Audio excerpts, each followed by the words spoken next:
a door that opens there, and the ships come out of the mountain. So we have that on film as well.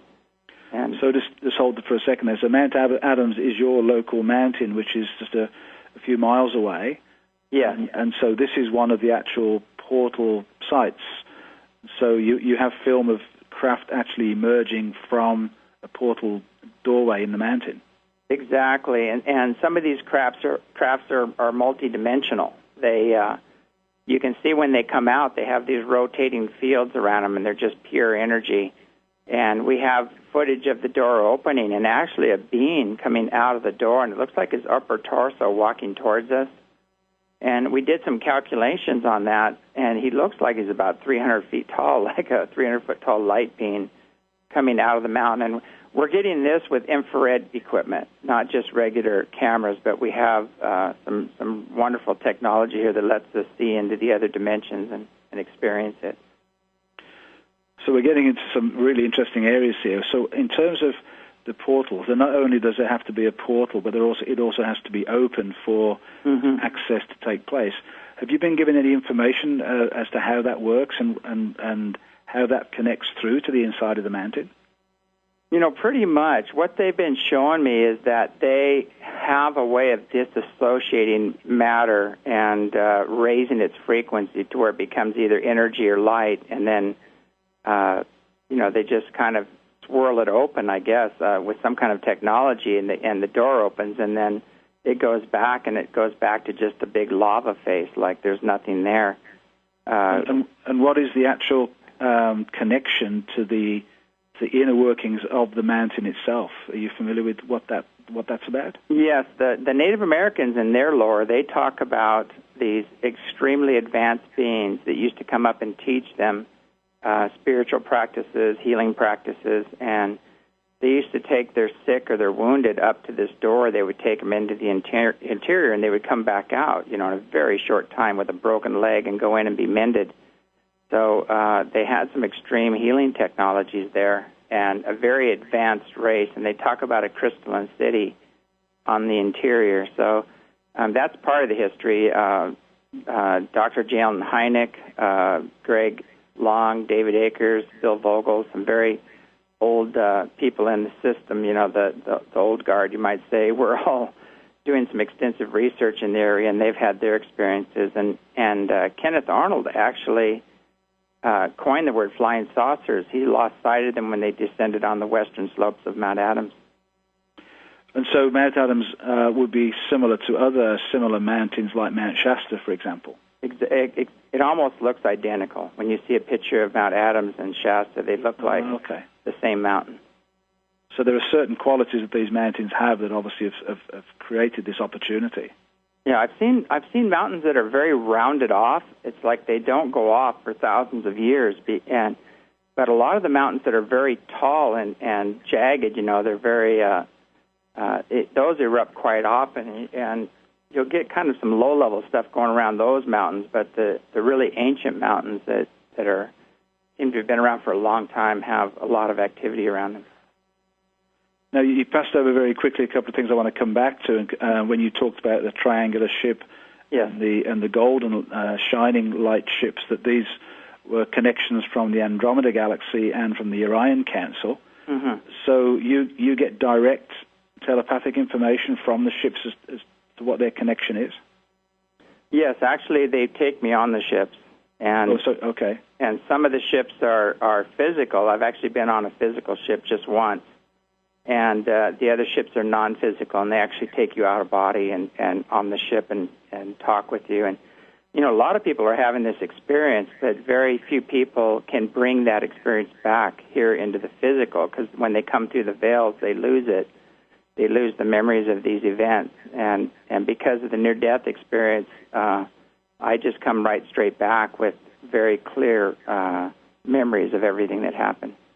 So you're one of the fortunate ones who had a near-death experience. So you have that channel kept open for you when you cross over that boundary that most of us get closed off when we return. Yes, that's. I don't know if it's fortunate or not. I have mixed notions about that. I said that in tongue-in-cheek, as it were. Yeah, you become an alien basically when this happens, because there's not very many reference points or people that can understand the experience. Sure, yeah. So what are the beings from these different star systems and galaxies? What is their role in being here at this time? A lot of them are our ancestors, and some of them have unfinished business here. They especially with the Pleiadians, they're the ones that started the Atlantean and Lemurian colonies, and we know where that went. So they have almost like a karmic tie to help come back and reset that, to get things back on track. And they're the main ones coming in now. It's almost like there's been a changing of the guard, and they're coming in now. And some of the other ones that have created a lot of problems here on the planet are being ushered out. And well, let's just talk about that for a minute. That's good to hear, because there's obviously been a lot of fear around UFO and abductions and so on. So what would you say about those energies? And you say they're being ushered out. Just talk about that a little bit. Well, the way I understand it is that there are, throughout our history, there's been all kinds of engagements, even goes back to biblical times.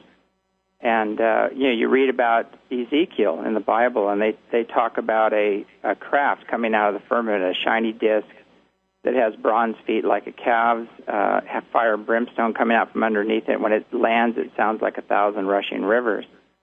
And outside of this craft comes cherubim with wheels within wheels with flashing lights all around them.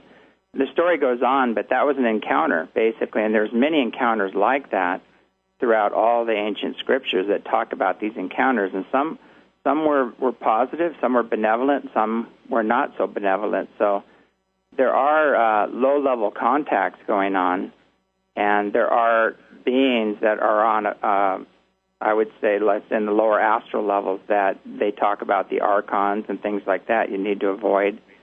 And then there are beings that are just like us, and then there's beings that are extremely advanced, and that's where I like to hang out with, is the extremely spiritually and technologically advanced beings.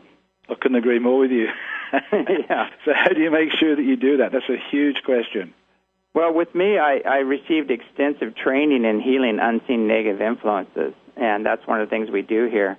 And so before we do anything, even before we meditate or do any kind of spiritual work at all, or opening up, counseling, anything, we clear the energy.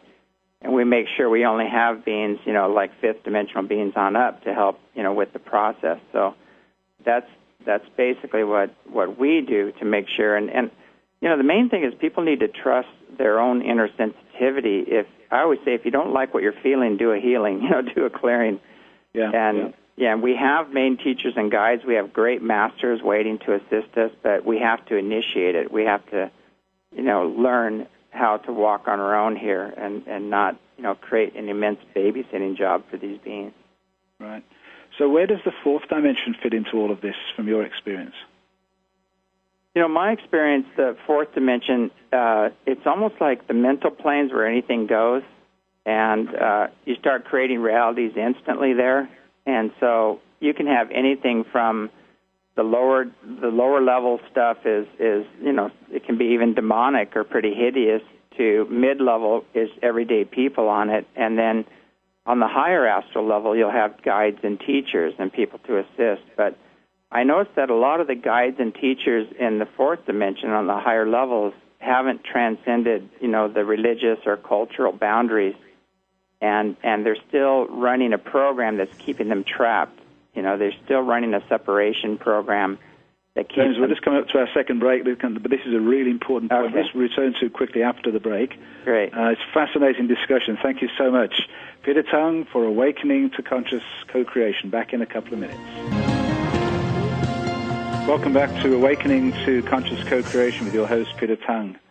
And I'm just enjoying today's show so much. I just want to remind you that you can go to my website, www.petertung.com, or to www.myheartcenteredjourney.com to join the Ambassador of Light program. A number of people have asked me what they should be doing this weekend on the 10-10-10, and I've just put out my newsletter for October, and I've given some things you may want to consider doing in terms of your own ceremony or your own inner work on the 10-10-10 next Sunday. So please do go to my website, check out the newsletter, or sign up for the newsletter on the website.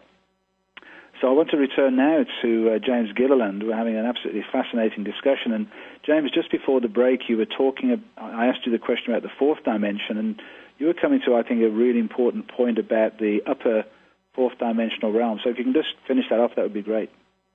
All right. Yeah, there's on the fourth dimension, it gets pretty interesting. On the upper dimensions, what happens is that people are still stuck on the wheel of death and rebirth because they haven't transcended some form of cultural or religious belief that keeps them separate. So when you get into the fifth dimension, those beings are in pure unity consciousness. They see the Creator in all creation. They've transcended all cultural and religious beliefs, and they're in pure service mode, and they're just here to awaken the God within the individual. That's their whole program, and that's the beings that we work with, and that does tie into the extraterrestrial realms as well. And so the beings that you connect with and are sort of resonating with are from the fifth dimension and above. Yes, the greater majority of them all pretty much are. That's where we're resonating to. And what I find out is those are the ones that have transcended all of the things that we're dealing with here, and they've already gone through all that, and they're the ones that can be most helpful. And I know that you have your own personal close connection with a being or an energy called Kazekiel. Yes. Just tell us about Kazekiel a little bit. Kazekiel, what the Andromedans and the other higher beings, which are mythologically known as archangels, actually, but they have these, I should explain a little more. They have these magnetized light bodies, and they have huge energy fields coming out from behind them that look like wings, but it's actually energy bands, like a magnet. They're bands of energy. But they call Kazekiel the god of eternal bliss. And what happened is Ezekiel actually soul merged with a feminine energy by the name of Cassia, and they merged, and they went up into that plane of bliss, or what some people call the God self-love, or like God beings, fully realized God beings. And there's another energy, intelligence beyond that created them. So they're not the God, they're a God. And, Elohim has always been plural. And so when they talk about the Elohim, they're talking about the gods. It's not just one God. But that is the one that I met on the other side when I went into the plane of bliss. I had a couple white light experiences after that. And one of the experiences, I was, dealing with everyday problems, relationship problems, financial problems, and things of that nature, and just wondering how I'm going to get by here. And the next thing you know, I'm out of my body, and I'm going out into the universe, and the Earth is getting smaller and smaller and smaller, and finally it becomes a pinhead. And I'm looking back at the Earth, and then Kazekiel told me, he said, "This is who you are, and there are your problems," And so, I realize we misidentify all the time with this body and this personality and all the challenges here on Earth, rather than identify with the God within, which is so vast that it can overcome any of these problems in just a thought. So that's basically where we need to go. And I read somewhere, I think, on your website that there's a crystal city associated with the Kazekiel. So what happened here was quite interesting. We had a Japanese monk here by the name of Khan, who does 21-day dark retreats and things in a cave, lives in a cave a lot. And wonderful monk, just beautiful energy. He when Kazekiel comes to him, he just laughs and laughs, and he's a very big man. He's like this big tower of joy when he comes. But he sees things. He sees the other realms very clearly. And he was out in the field, and the first thing that appeared to him was Kuan Yin. And she actually manifested out of all of these light spheres, came together, and she's standing right in front of him, and he takes his cell phone out and takes a picture of her. And he has a picture of her manifesting the 3 stages where she came in and manifested right in front of him. And then that was quite interesting. And then he got some other pictures, and I said, "Can you go meditate on Kazekiel?" Because he comes as just a pure golden ball of light. And I shouldn't even say he, because it's more of a he, she, or it's combined energy. But it comes as this giant golden ball of light. And so he went out there and he was meditating on Ezekiel, and it appeared to him, and he took a picture of this huge golden ball of light with